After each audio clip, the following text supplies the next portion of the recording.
kalau diibaratkan lam dan ro itu sama satu kampung, yaitu kampungnya kampung lisan. Tetapi lam dan ro ini berbeda rumah, tetapi rumahnya itu berdekatan, artinya bertetangga.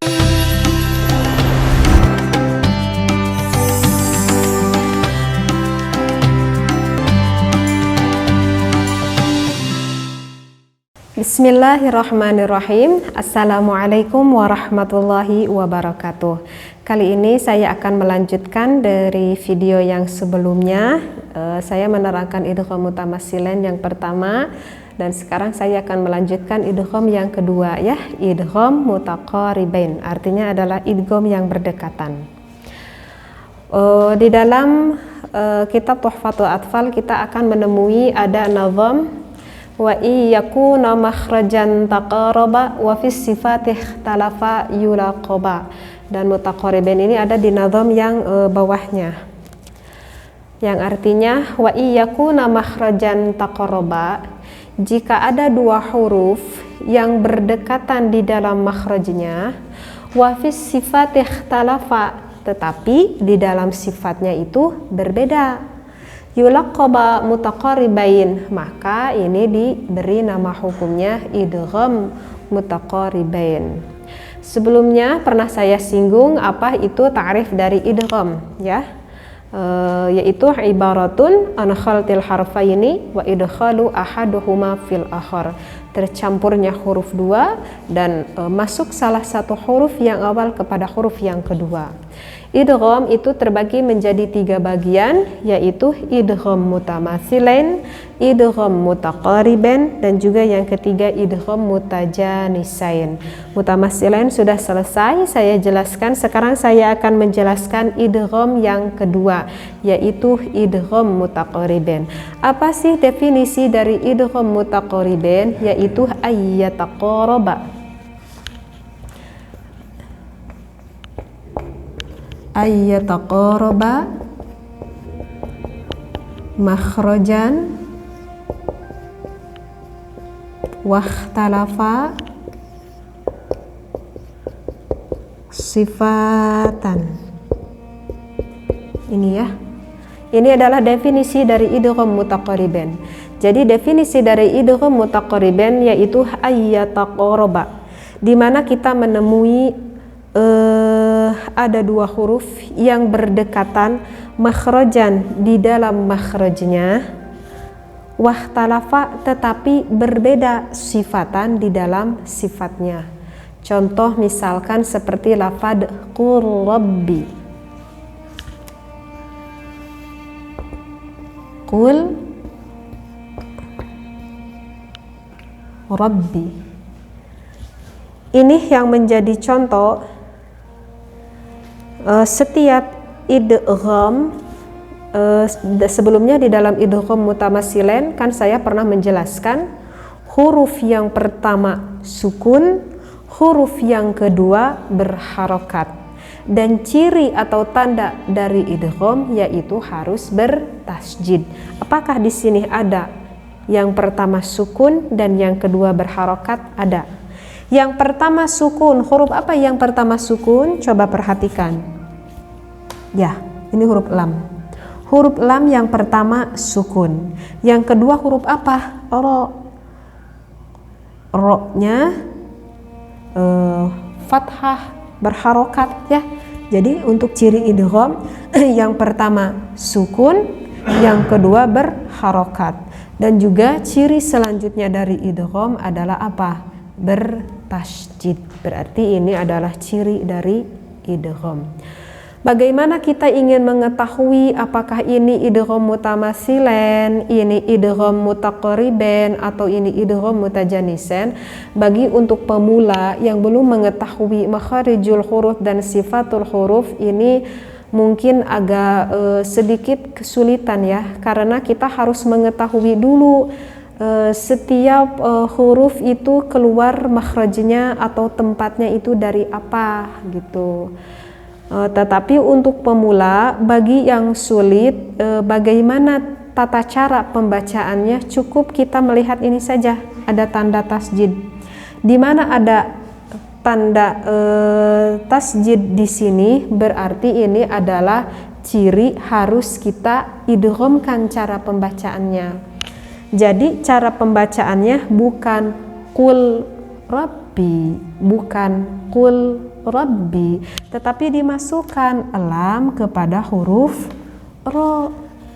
Ya, dimasukkan huruf lam ini kepada huruf ro sehingga cara pembacaannya yang betul qul rabbi, qul rabbi. Lamnya tidak tampak terlihat terdengar oleh kita walaupun penulisannya di dalam Al-Qur'an ada, tetapi kita melihat ada tanda ini, tanda tasjid. Oh, kita harus ingat setiap ada tanda tasjid berarti harus dimasukkanlah huruf yang awal kepada huruf yang kedua sehingga membacanya tidak qul rabbi tetapi yang betul qul rabbi. Lamnya tidak tampak terdengar jelas oleh kita, ya, qul rabbi.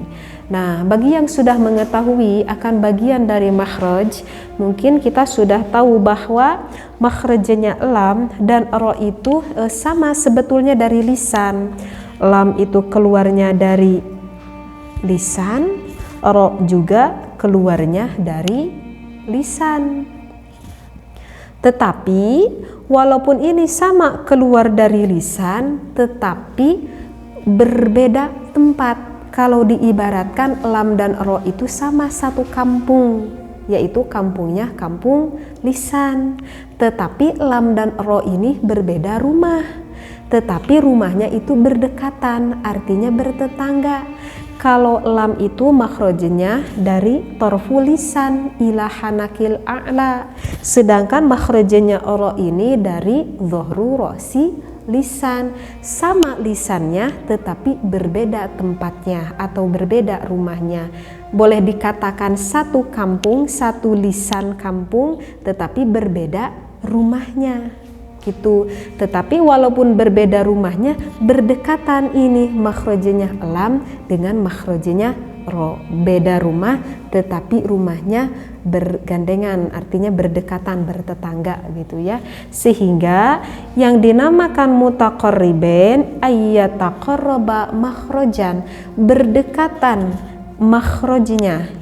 Lam dan ro itu sama dari lisan, berdekatan tetapi tidak satu tempat. Kalau lam dari torful lisan ila hanakil a'la, kalau ro itu dari dhuhru rosi lisan. Nah, wakhtalafa sifatan, begitu juga dengan sifatnya. Lam mempunyai sifat-sifatnya tersendiri, ro juga mempunyai sifat-sifat tersendiri gitu. Jadi sifat dari lam dan sifat dari ro itu mempunyai sifatnya masing-masing. Misalkan ro mempunyai sifat takrir, sedangkan lam tidak mempunyai sifat takrir. Di sini saya tidak akan terlalu panjang membahas akan makhrajnya lam dan ro dan juga sifatnya lam dan ro karena takut terlalu melebar, takut terlalu panjang dan takut tidak memahaminya juga ya. Insya Allah suatu saat saya akan menerangkan pembagian dari makharijul huruf dan sifatul huruf. Jadi di sini di dalam idgham mutaqarribain ta'rifnya di mana kita menemui ada dua huruf yang berdekatan di dalam makhrajnya tetapi berbeda di dalam sifatnya, maka ini dihukumi idgham mutaqarribain. Untuk bagi pemula yang belum mengetahui apa itu pembagian makhraj, apa itu pembagian sifat, cukup kita mengetahui ada tanda tasjid ini saja. Di mana kita menemui ada tanda tasjid di dalam Al-Qur'an, berarti cara pembacaannya harus diidghamkan.